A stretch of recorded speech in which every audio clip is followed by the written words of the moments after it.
In this video, we will learn about the chapter Statistics. Learners, what is statistics? Statistics is the study of the collection, organization, analysis, interpretation, and presentation of data. It deals with all aspects of this, including the planning of data collection, in terms of the design of surveys and experiments.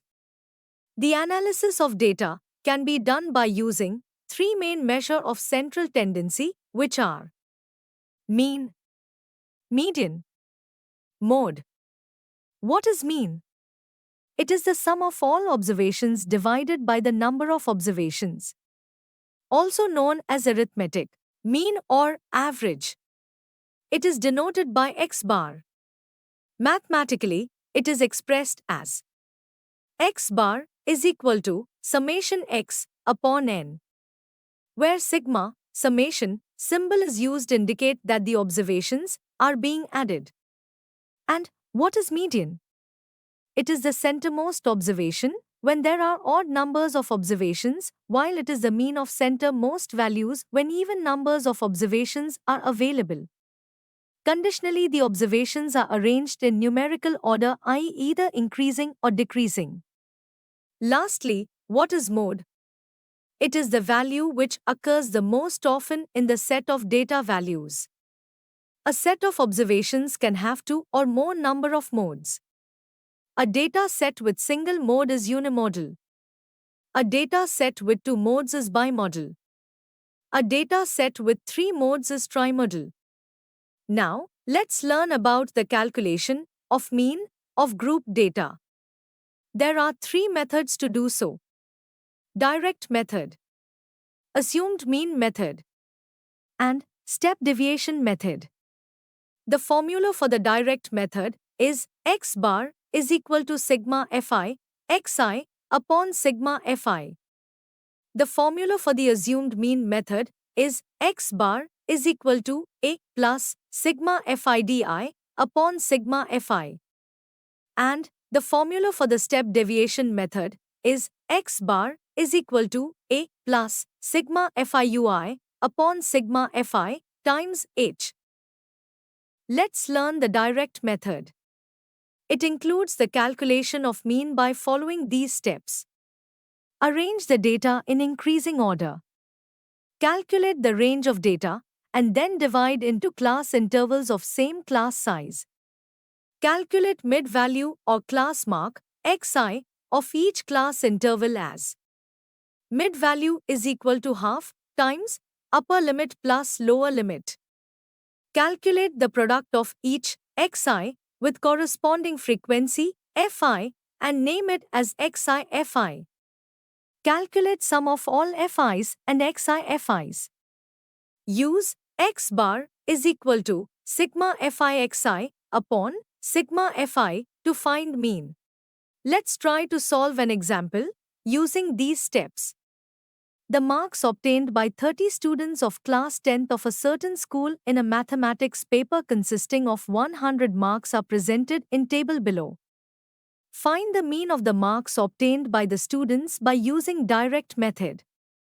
We have been provided with the class intervals using which we will find the class marks xi's and the number of students, which will be our frequencies fi's. In the third column, we calculate class marks. For the first class interval of 10 to 25, we calculate the class mark by adding the lower limit 10 and upper limit 25 and dividing it by 2, which gives us 17.5. This 17.5 is our xi for the first class interval.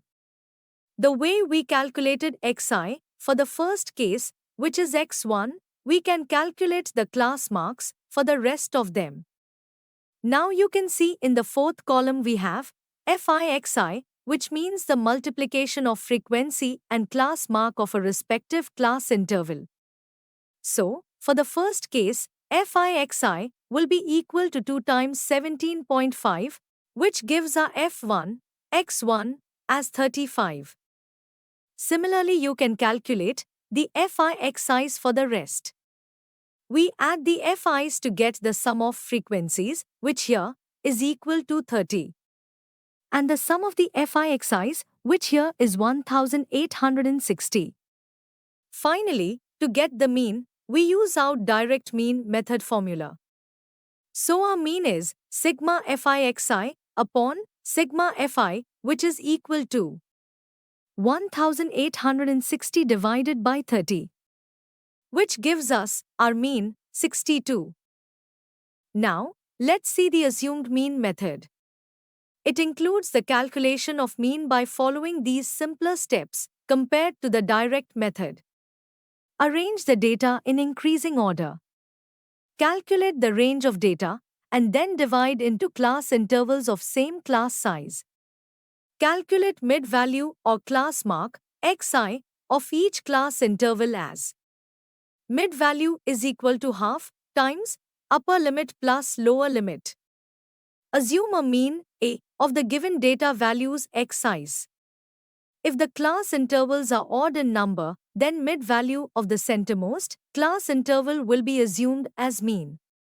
If the class intervals are even in number, then the mid-value of class interval having greater frequency will be assumed as mean. Calculate the deviation of each mid-value from assumed mean A as di is equal to xi minus A. Calculate the product of each di with corresponding frequency fi, name it as di fi. Calculate sum of all fi's and di fi's.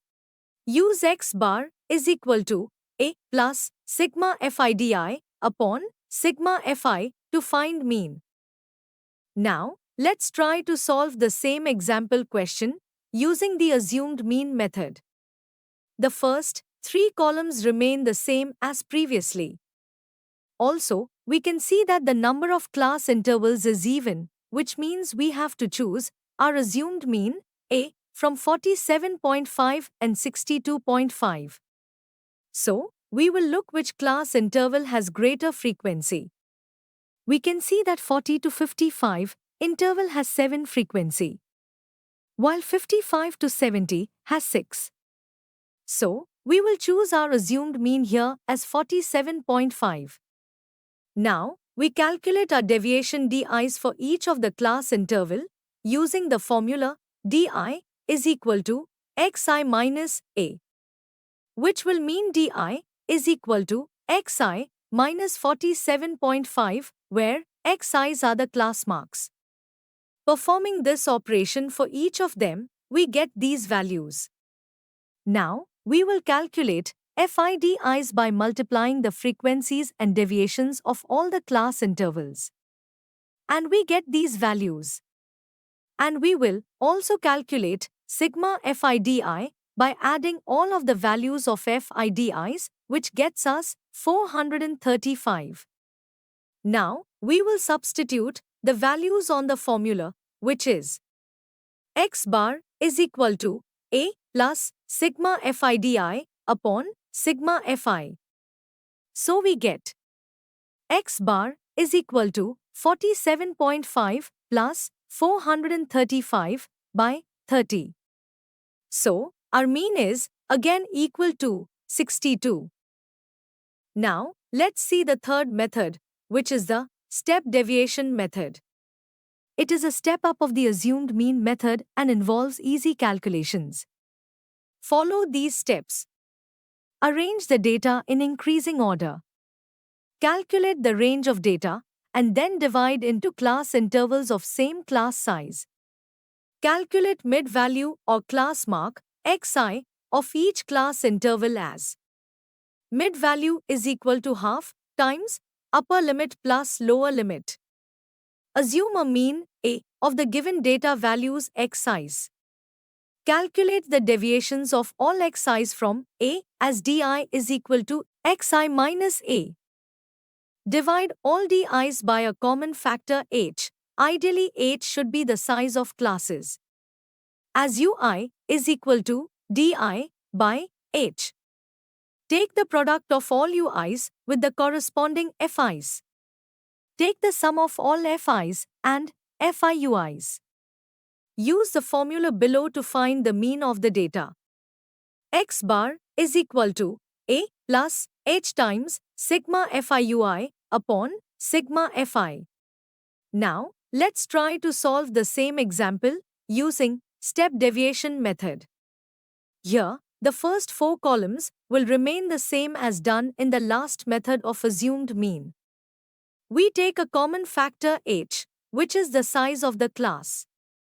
Here, it is 25 minus 10, which is equal to 15. And we calculate a new value ui by dividing the di's by h for all of the class intervals. Doing that, we get these values in our column. Now, we calculate FIUI by multiplying each of the UI values with their respective frequencies to get these values. Then, we add them all to get sigma FIUI, which is equal to 29.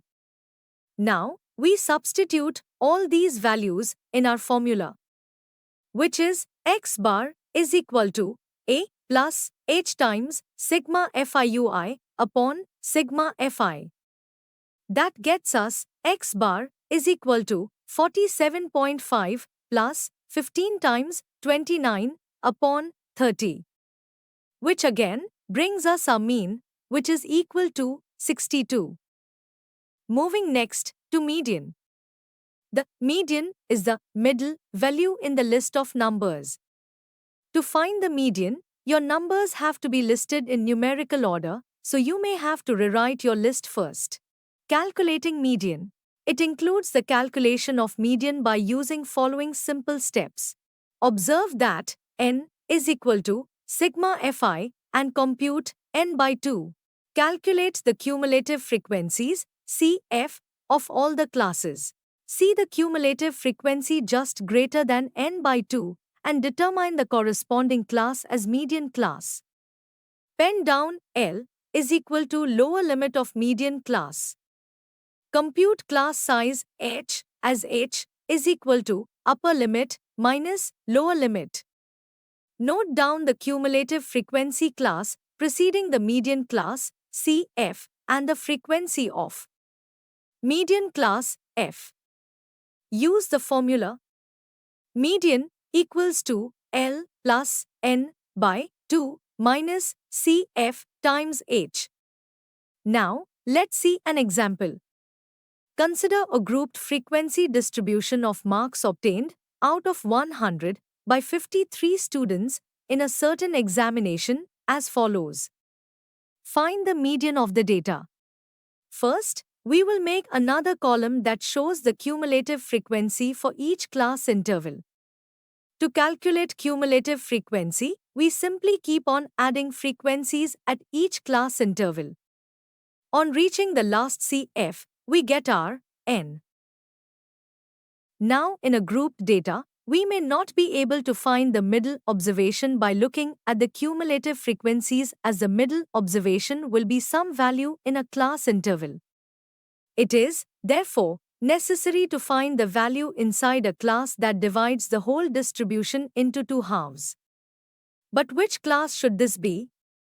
To find this class, we find the cumulative frequencies of all the classes and we now locate the class whose cumulative frequency is greater than and nearest to n by 2. This is called the median class. In the distribution above, n is equal to 53. So, n by 2 is equal to 26.5. Now, 60 to 70 is the class whose cumulative frequency, 29, is greater than and nearest to n by 2, that is 26.5. Therefore, 60 to 70 is the median class. After finding the median class, we use the following formula for calculating the median.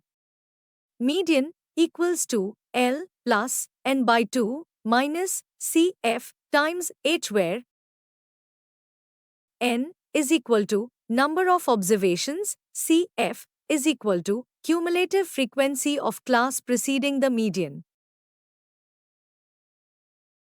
F is equal to frequency of median class. H is equal to class size, assuming class size to be equal. L is equal to lower limit of median class. Substituting the values.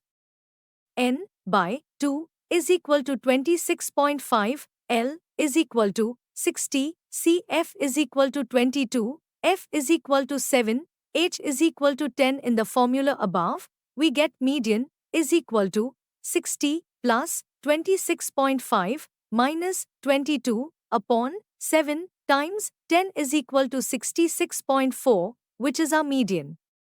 So, about half the students have scored marks less than 66.4, and the other half have scored marks more than 66.4. Lastly, let's see mode. The mode is the value that occurs most often.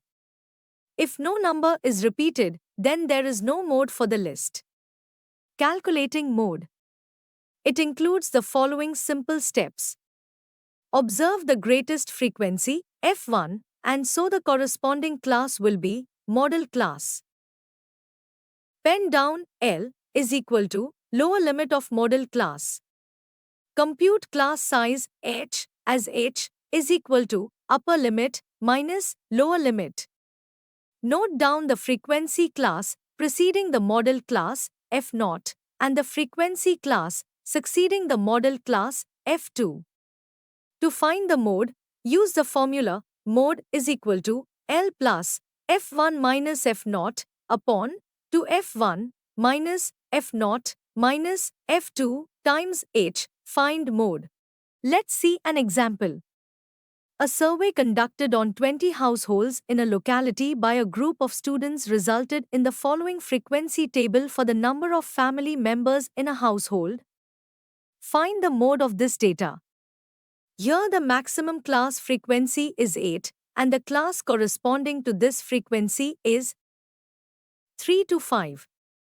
So, the model class is 3 to 5. Now, model class 3 to 5, lower limit L of model class is equal to 3, class size H is equal to 2. Frequency F1 of the model class is equal to 8. Frequency F0 of class preceding the model class is equal to 7. Frequency F2 of class succeeding the model class is equal to 2.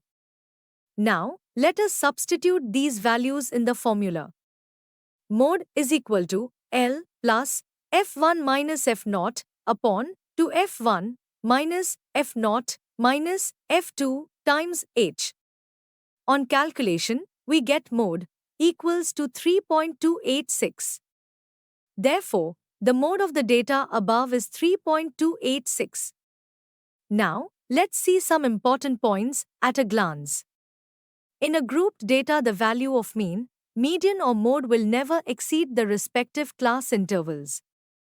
Mean minus mode is equal to 3, mean minus median, approximately. A set of grouped data can have two or more than modes. A set of data can have only one mean and only median.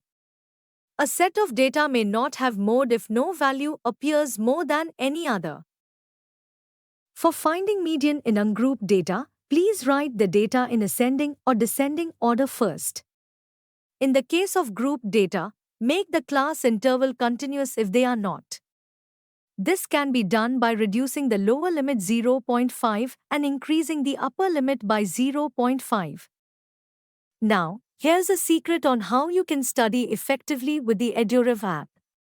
You can learn with chapter notes, watch video lectures, and solve NCERT-based MCQ tests of this chapter on EduRev.